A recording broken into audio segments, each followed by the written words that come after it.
Right now I'm experiencing or enjoying the most amazing freedom in love with my partner, and I see that as a reflection of my relationship with my inner being. Everything is a reflection of your relationship with your inner being. No exception.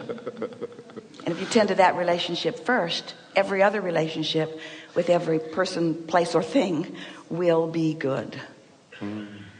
And I want to hear more about freedom with my inner being. How?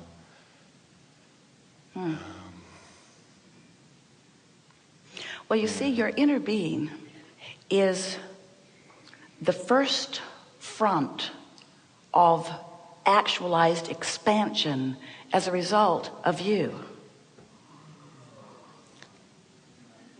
This morning, Esther was getting herself ready, and she was thinking, there's not really enough time to really get myself ready. And then she thought, oh, well, this isn't about me, this is about Abraham. And no one really cares what Abraham's hair looks like.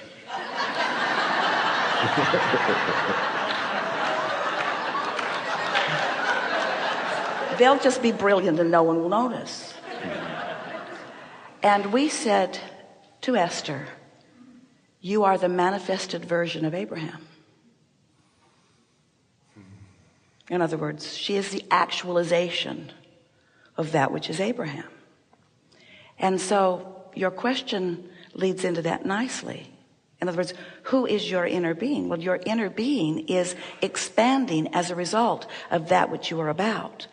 But then you are the reflection back of that expansion. We're taking this cycle of life to a new place of understanding, aren't we? So you were source energy, you were that inner being, which is really not the easiest thing to describe in your physical terms because it is consciousness. So you are this non-physical consciousness, and a part of that flows into that which is you here in this physical body, where you explore and expand. And that source within you, your inner being, becomes the immediate vibrational equivalent of that expansion. Now, that's all freedom. In other words, you freely came, you wanted to so much. You freely explore and you freely shoot rockets of desire without even realizing that you are doing that. It is a natural consequence of your focus. So, because of your freedom, you're selfish. We have to put selfish in there because we can't talk about freedom without the realization of self. Your selfish perspective, you are able to discern wanted and unwanted. I like that more than that. I like that even more than that. In other words, those preferences are constantly born within you, born from you.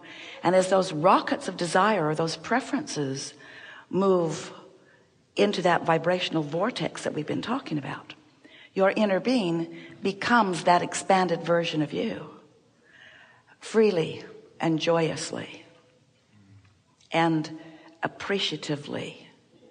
So then your work is to find a way to be a vibrational match to that expansion. Even though you have become that, you are at all moments in time free to join it or not, free to experience the resonance of it or free to disallow your resonance of it. But your inner being, who has benefited by your exposure to life, is also free to choose. But your inner being chooses that alignment, because you see, your inner being has an inner being who has an inner being who has an inner being who has an inner being who has an inner being who has an inner being, has an inner being, has an inner being. And all of that is aligned with that well-being that humans scantily and without understanding it hardly at all call God. That energy stream, that consciousness of well-being, that stabilizing influence of all that is. And in any moment, every point of consciousness all along the way has the freedom to choose alignment and resonance with that or not. I didn't realize. Because in every particle of the universe, there is wanted and absence of wanted. And every point of consciousness has the option of choosing. Most points of consciousness are choosing easily. The subatomic particles, most of the beasts of your planet, all choosing alignment because the dominance of that well-being is so pervasive. And, oh, hear this. And because they are not focused consciousness into the contrast with the express purpose of taking thought beyond that which it has been before, like you are, you see. Starting to feel more appreciation of who you are in all of this.